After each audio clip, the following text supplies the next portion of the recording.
this is the last part of our paper of paper 1, variant 2 of some of May June 2025 biology A levels 9700. So let's move to the question number 29. The graph shows the diameter of tree trunk at different times. Let's say it is more, you can say, thicker at day, at noon is less thicker, and at night is again thicker. So what can be there? So it's simple that there must be some loss of water or something related to this. So which statement is correct? J shows the expansion of the trunk as water fills the xylem during transpiration. uh, no. K shows a reduction in diameter as trunk water is lost from the phloem. No, water is not lost from the phloem at all.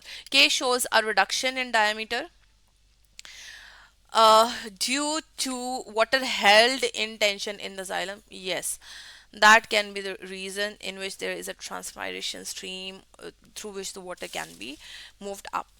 Last thing is the plan diagrams of transverse section of plant organs are given. So simply Q is xylem, R is phloem again, S is phloem, and T is xylem. So which tissues contain proton pumps? The answer is simple. The phloem contains proton pump because it needs to transport the food, sucrose or amino acids from source to thing.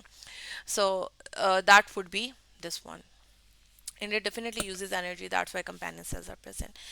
The diagram shows three blood cells. So the first one is, you can say, a blood, as some type of nucleus is present. It's here we have a complete nucleus, and the last one we have lobed nucleus, meaning it's broken into certain pieces. So what is the name of cell? Let's say what is the name and what is the function. And so the Y is definitely a lymphocyte, Z is definitely a phagocyte, and X is what? X is monocyte. So the answer would be monocyte, that is X. What happened? Endocytosis, that is phagocyte. So phagocytes do the endocytosis, and the last one that produce, the lymphocytes produce antibodies. So it's Y. So the correct option is B. Next question says that a graph shows oxygen dissociation curve for three animals. We have ABC, and these the shape of each curve influenced by respiration rate and the affinity of hemoglobin for oxygen is given. So we say animal one has the highest oxygen saturation. What can be concluded from the graph?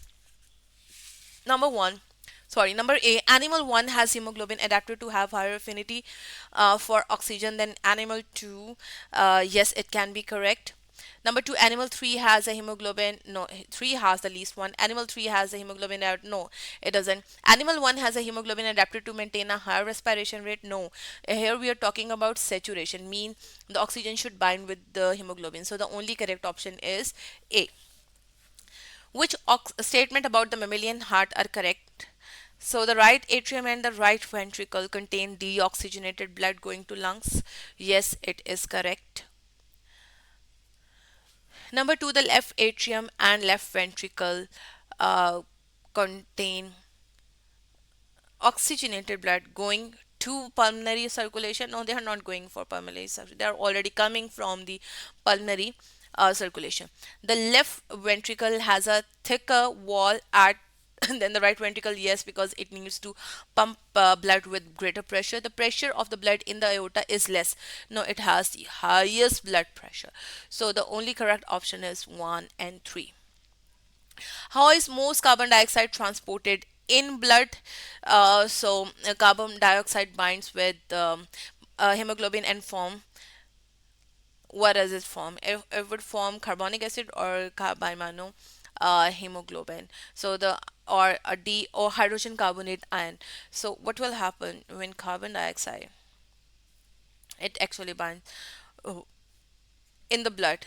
It forms, let's say, carbonic acid H2CO3, which dissociate into hydrogen ion and bicarbonate ion. So the answer is C. though it seems like it can be A, it can be B, but no, in blood there is water, and further on, being uh, you can say unstable, it then converts back. So which row shows the tissue that are present in the walls of trachea? So trachea is our windpipe. It contains cilia, it contains goblet cells as well, and it has cartilage as well, which keep it open. So it says which muscles are present. Let's say cartilage is present, yes. Ciliated epithelium is present, yes. Smooth muscle is present, yes. So the answer is A. Next question is which factor maintain the greater diffusion grade in the sorry maintain in the fusion gradient for carbon dioxide at the surface alveoli? Blood flow around the alveoli, yes. Number two, the breathing movement exchange air, yes. The thin epithelial lining on the alveoli that helps the greater diffusion sorry that maintain the diffusion gradient at surface. So no, it doesn't help in the gradient. The only two things that help in gradient are one and two. Next one, a student makes notes about two diseases, hand, foot, and mouth disease, and Lyme disease. So, hand, foot, mouth disease is a viral pathogen and is transmitted in a variety of ways, including ingestion of water or the droplets. Main the quite easy ways. And Lyme is caused by the bacterial pathogen, and it can be transferred by when an insect bite, for example, just like mosquito. I'm giving an example through a vector. So which statement make a correct comparison between the disease the student wrote about and cholera, malaria, or tuberculosis? So first of all, antibiotics can be used to kill the vector. No, vector is not going to help but the pathogen, so it should kill pathogen, not vector. Hand foot mouth disease can be transmitted in a similar way to cholera TB. Yes, they spread through contaminated water or through the air droplets. The Not the air droplets but contaminated water. The cell of pathogen that cause HFMD and the cell of pathogen that cause TB are prokaryotes. So here it's not mentioned that it's a prokaryote, but definitely Lyme is a prokaryote one. It's a viral pathogen, so viruses are not considered as um, living at all. Transmission of TB and HMFD could be reduced by chlorinated drinking water. Here it's not mentioned, so the only correct option is B. 38. Which statement explain why antibiotic may not treat cholera successfully? It's a part of another paper as well. So the infection organism had developed resistance to antibiotic. Yes, it can happen. Number two, antibiotics cannot harm virus, so it is caused by bacteria. It has nothing to do with this. Antibiotics do not affect pathogens that are eukaryotic.